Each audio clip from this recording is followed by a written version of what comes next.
2.0 ரொம்ப தேங்க்ஸ் சொல்லிடுறேன். ஸோ இன்னைக்கு வந்து பார்த்தீங்கன்னா ஜஸ்ட் ஒரு எஜுகேஷன் ஸ்லாட். ஸோ எனக்கு ஆப்பர்ச்சுனிட்டி. ஸோ பிஸ்னஸில் வந்து பார்த்தீங்க அப்படின்னா கண்டிப்பாக வந்து க்ரோத் ரொம்ப முக்கியம் இல்லைங்களா? ஸோ எல்லாருமே பிஸ்னஸ் பண்ணுறோம். யாருமே வந்து பார்த்தீங்கன்னா பிஸ்னஸ் வந்து 5 வருஷம் பண்ணால் போதும் 10 வருஷம் பண்ணால் போதும் அப்படின்னு சொல்லி யாருமே பிஸ்னஸ் பண்ணுறதில்ல. ஒரு க்ரோத் நோக்கி தான் எல்லாருமே நம்ம ட்ராவல் பண்ணுறோம். ஸோ அப்படி நம்ம பிஸ்னஸ் பண்ணும்போது வந்து பார்த்தீங்கன்னா நம்ம பிஸ்னஸில் ஒரு 5 பீஸ் வந்து பார்த்தீங்கன்னா ரொம்ப ரொம்ப இம்பார்ட்டன்ட் அப்படின்னு நம்ம சொல்லுவோம். கண்டிப்பாக எல்லாத்துக்குமே தெரிஞ்சிருக்கும். ஒரு 5 பீஸ் வந்து ரொம்ப ரொம்ப இம்பார்ட்டன்ட். ஸோ எனி கெஸஸ் எதாவது இருக்குங்களா? 5 பீசஸ்ல வந்து என்னென்ன பீஸ்லாம் இருக்கும்னு சொல்லி கெஸ் பண்ணலாமா? Punctuality. Sorry, punctuality, commitment, peace, fashion,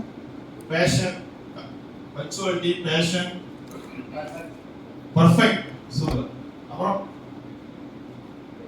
எனக்கு கொடுத்து ப்ராம்ப்ட். அவங்க பேருங்க வேற எதுவும் ஒரு கிளாப் பண்ணிருங்க. நெக்ஸ்ட் வேற கண்டிப்பா நம்ம எல்லாருமே நிறைய செமினார்ஸ் நீங்க போயிருப்பீங்க. ஸோ இந்த ஒரு 5 பீஸ்ல தான் வந்து பாத்தீங்க அப்படின்னா ஃபர்ஸ்ட் வந்து அந்த ஒவ்வொரு பிஏ ஃபர்ஸ்ட் வந்து நீங்க வந்து பாத்தீங்க அப்படின்னா மெஷர் பண்ணணும். ஏன்னா எதை உங்களால மெஷர் பண்ண முடியலையோ அது கண்டிப்பா உங்களால மேனேஜ் பண்ண முடியாது. எதை உங்களால மேனேஜ் பண்ண முடியாது கண்டிப்பா நீங்க வந்து இம்ப்ரூவ் பண்றதுக்கான விஷயத்தை வந்து உங்களால ஃபோக்கஸே பண்ண முடியாது. So next slide. So first P என்னவா இருக்கும்? ப்ராடக்ட் இல்லைங்களா? ஸோ இப்போ வந்து நிறைய மல்டிபிள் ப்ராடக்ட் கொடுக்குறேன் என் பிஸ்னஸ் டெவலப் ஆகும் அப்படின்னு ஒரு சில செக்மெண்ட் இருக்கும். ஒரு சில பேர் வந்து என்னோட ஒரே ஒரு ப்ராடக்ட் தான் அதில் நான் டெவலப் ஆக போறேன்னு இருக்கும். ஸோ முதல் நம்மளுடைய ப்ராடக்ட் என்ன அப்படின்றத நம்ம மெஷர் பண்ணணும். ஸோ மெஷர் பண்ணால் தான் நம்ம இம்ப்ரூவ் பண்ண முடியும். இம்ப்ரூவ் பண்ணால் தான் அதை நம்ம வந்து ஃபர்தராக ஸ்கேல் அப் வந்து நம்ம பிஸ்னஸ் பண்ண முடியும். ஸோ நெக்ஸ்ட் ஒன் கண்டிப்பாக சொல்லிடலாம். People very good. ஸோ கண்டிப்பாக வந்து நம்மளுடைய டார்கெட் ஆடியன்ஸ் யாரு? ஓகேங்களா? ஏ பிளஸ்ஸா, ஏவா, பி பிளஸ்ஸா, பியா, சியா அப்படின்னு முடிவு பண்ணிக்கணும். ஏன்னா உதாரணத்துக்கு வந்து நம்மளோட கிளைண்ட் வந்து பாத்தீங்கன்னா ஒரு சி கஸ்டமரா இருக்காங்கன்னா நம்ம கடையில ஏசி தேவை. ஸோ நம்ம கஸ்டமர் வந்து ஒரு ஏ பிளஸ்ஸா இருக்காங்க அப்படின்னா ஆம்பியன்ஸ் வந்து பக்காவா இருக்கும். ஸோ இதை பேஸ் பண்ணி நம்ம வந்து ப்ராடக்ட் வந்து நம்ம செக்மெண்டைஸ் பண்ணணும். ஏன்னா நம்ம தேவையில்லாம வந்து நம்மளோட கஸ்டமர் யாருன்னு நம்ம கரெக்டாக தெரிஞ்சிருந்தா தான் அதை நம்ம வந்து கரெக்டாக மேனேஜ் பண்ண முடியும், நம்மளால இம்ப்ரூவ் பண்ண முடியும். ஸோ கண்டிப்பா any guess? Third P location, place. ஓகேங்களா? சோ ஒரு லாஜிக் இருக்கு இல்லைங்களா? சோ ஒரு கடை வந்து நம்ம வைக்கிறோம் அப்படின்னா நம்ம கடை வாசலுக்கு முன்னாடி ஒரு நிமிஷத்துக்கு 60 செகண்டுக்கு வந்து பாத்தீங்கன்னா 60 பீப்புள் அந்த இடத்துல டிராவல் ஆகும். ஒரு நிமிஷத்துக்கு 60 பீப்புள் அந்த இடத்துல நம்ம கடைக்கு முன்னாடி ஜஸ்ட் ஒரு வாக்கிங்ஸ் இருந்தா மட்டும்தான் நம்ம கடை அந்த இடத்துல வைக்க முடியும். சோ நம்மளோட லொகேஷன் வந்து எந்த இடத்துல இருக்கு அப்படின்றது வந்து ரொம்ப ரொம்ப ஒரு இம்பார்ட்டன்டான ஒரு ஃபேக்டர். நெக்ஸ்ட் என்னவா இருக்கும்? ப்ரமோஷன்ஸ் இல்லீங்களா?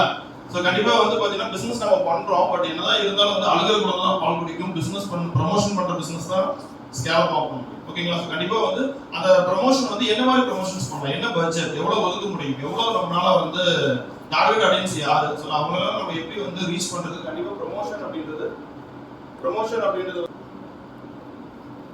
Any guess? இது கொஞ்சம் டஃபா இருக்குல்ல? கண்டிப்பா கெஸ் பண்ண முடியல. 3 மினிட்ஸ் இருக்காங்க.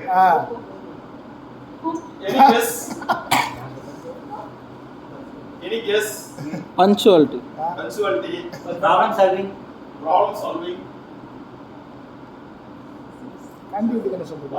கனெக்டிவிட்டி மேல ப்ராஃபிட். சோ இந்த ப்ராஃபிட் வந்து we have to measure. So எப்போ நீங்க ப்ராஃபிட்ட வந்து நீங்க மெஷர் பண்ணலையோ கண்டிப்பா நம்மளால வந்து, ஏன்னா எல்லாமே பாருங்க நிறைய வருஷக்கணக்கில் பிசினஸ் பண்ணிட்டு இருக்கோம். பட் ஆனா நம்ம மெஷர் பண்றோமா அப்படின்னு கேட்டீங்க அப்படின்னா டென்டேட்டிவா ஒரு ஒரு ஃபிகர் தான் சொல்லுவோம். சார் ஒரு 1 லேக் வந்து சார் ஒரு 2 லேக்ஸ் வந்து சார் தான் சொல்லுவோம். பட் நம்ம கரெக்டாக மெஷர் பண்றோமா, கரெக்டாக ஆர்ஓஐ பிளான் பண்றோமா அப்படின்றது வந்து பாத்தீங்கன்னா ஒரு பிக்கஸ்ட் விஷயம். ஒன்று வந்து product, people, place, promotion, profit. So இந்த 5 விஷயத்தையுமே வந்து நீங்க கரெக்டாக முதல்ல நீங்க மெஷர் பண்ண கத்துக்குங்க. தென் வந்து மேனேஜ் பண்ணுங்க. ஏன்னா நீங்க மெஷர் பண்ணாதான் உங்களால மேனேஜ் பண்ண முடியும். ஃபார் எக்ஸாம்பிள் நான் வந்து வெயிட் லாஸ் பண்ணணும்னு முடிவு பண்ணேன். எனக்கு ஒரு 100 கிலோ இருக்கு. ஓகேங்களா? நான் ரொம்ப உடம்பா இருக்கேன். பட் ஆனா நான் வந்து வெயிட் லாஸ் பண்ணணும் நான் நினைச்சிட்டே இருந்தேன் அப்படின்னா கண்டிப்பா என்னால வெயிட் லாஸ் பண்ண முடியும். ஓகேங்களா? முதல்ல என்னுடைய வெயிட் எவ்வளவு இருக்குன்னு முதல்ல தெரியும். கரண்ட் வெயிட் எவ்வளவு இருக்குன்னு தெரியும். அதை முதல்ல நான் ஏறாம பாத்துக்கணும். அதுக்கப்புறம் நான் டயட்ல வந்து கம்மி பண்ணணும். ஸோ அதனால ஃபர்ஸ்ட் நீங்க மெஷர் பண்ணுங்க, அதுக்கப்புறம் மேனேஜ் பண்ணுங்க, அதுக்கப்புறம் இம்ப்ரூவ் பண்ணுங்க. இந்த ஃபார்முலா கண்டிப்பா உங்களுக்கு ரொம்ப யூஸ்ஃபுல்லா இருக்கும். ஓகேங்களா? Thank you so much. எனக்கு வாய்ப்பு